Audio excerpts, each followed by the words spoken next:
ముఖ్యమంత్రి చంద్రబాబు నాయుడు గారు నిన్న కలెక్టర్ల కాన్ఫరెన్స్లో ఆయన మాటలు చూస్తూ ఉంటే చంద్రబాబు నాయుడు గారు ఏమీ మారలేదు, 30 ఏళ్ల క్రితం ఎట్లయితే ఉన్నాడు ఇప్పుడు అదే మాటలు మాట్లాడుతూ ఉన్నాడని చెప్పాల్సి వస్తుంది.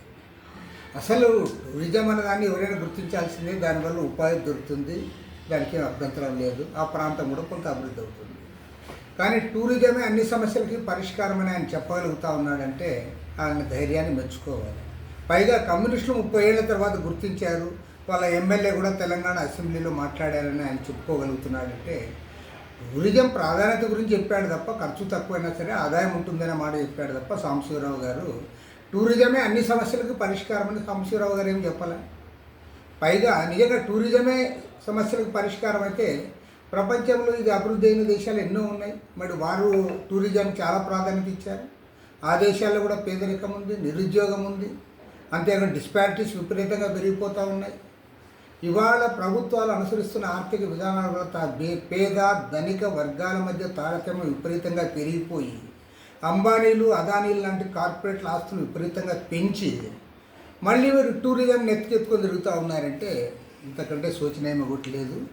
ఏది ఏమైనా సరే ప్రపంచవ్యాప్తంగా కోట్లాది మంది కష్టజీవులు, కార్మికులు, ఉద్యోగస్తుల యొక్క జీవితాలు ఇంతో మెరుగుపడినాయంటే అది ఖచ్చితంగా గర్వంగా చెప్పగలం.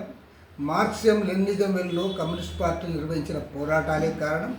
అనేక దేశాలు మేము అధికారంలోకి రాలేకపోవచ్చు, కానీ ప్రపంచవ్యాప్తంగా కోట్లాది మంది శ్రమజీవుల బతుకుల్లో కొంతైనా మెరుగుదల వచ్చింది.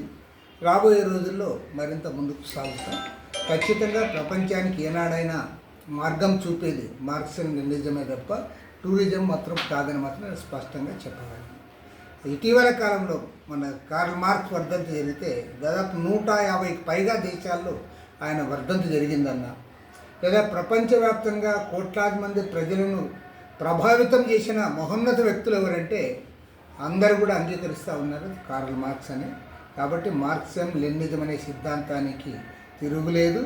టూరిజం అనే దాన్ని నమ్ముకుంటే అది టూరిజం అనేది ఒక శాఖ మాత్రమే. మరిన్ని వీడియోస్ కోసం ఛానల్ ని సబ్స్క్రైబ్ చేయండి. లేటెస్ట్ అప్డేట్స్ కోసం వాట్సాప్ ఛానల్ ని ఫాలో అవ్వండి. ఆ లింక్ డిస్క్రిప్షన్ లో ఉంది.